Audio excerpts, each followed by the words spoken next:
This is super delicious. It's my version of chile con queso, but instead of chile, spinach. So for this recipe, you need 1 teaspoon of olive oil, 1 tablespoon of very minced garlic, 3/4 cups of chopped tomato, half a cup of onion, also minced, 4 cups of spinach, or maybe make it 6 because they turn nothing once they cook, half a cup of milk, 1 teaspoon of salt, 4 pinches of pepper, 2 tablespoons of cream cheese, 4 tablespoons of yogurt, or if you want, you can use sour cream, and 1 tablespoon of parmesan cheese. Now we're gonna start with the garlic. I'm just gonna saute the garlic in the olive oil, and when you feel the smell that this is cooked, where you are gonna add the rest of the vegetables, well, the onion and the tomato, okay? So mix it all together with the garlic, and we're gonna start cooking all of this with the juices. We're gonna get them together because we need the juices to make this super flavory. Look, this is my big bunch of spinach. I just rinsed the spinach. This is ready, and I'm gonna cut it in small pieces.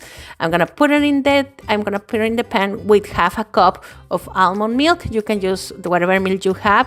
I'm adding 1 teaspoon of salt and 4 pinches of pepper. We're gonna cover and let it cook in medium well heat. Now leave it 2 to 3 minutes. This is gonna be ready and super smelly already. Okay, now we're gonna add 2 spoons of cream cheese and 4 spoons of yogurt, or if you don't want to make it light, don't worry, you can use the sour cream or Mexican crema, and we're gonna mix it all together. If you're using sour cream, it's very important that you mix it very fast with the rest of the ingredients, and you have it in low heat, because other way, what we say in Mexico is that la crema se corta, the cream cuts, and it doesn't look very good on the recipe. The flavor doesn't change that much, but the look it does. So you also, if you're on a diet, just avoid the cream cheese, add the yogurt, and it's gonna give you like the acid taste, and it's really good.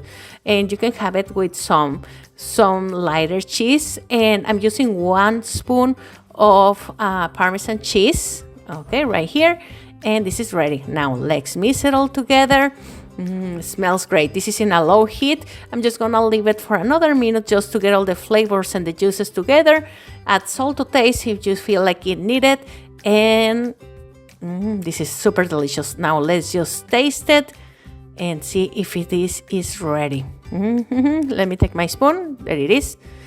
This is hot. This is really hot. All right. Oh my God, this is super, super delicious. I'm sure that you guys are gonna love it, and your kids are also gonna like it. My kid ate it all. I had a little trouble at the beginning, to be true, because every time he sees something new, he's like, I don't want to taste it. But once he tasted it, he ate it all. So this is a great way to put vegetables on your meals.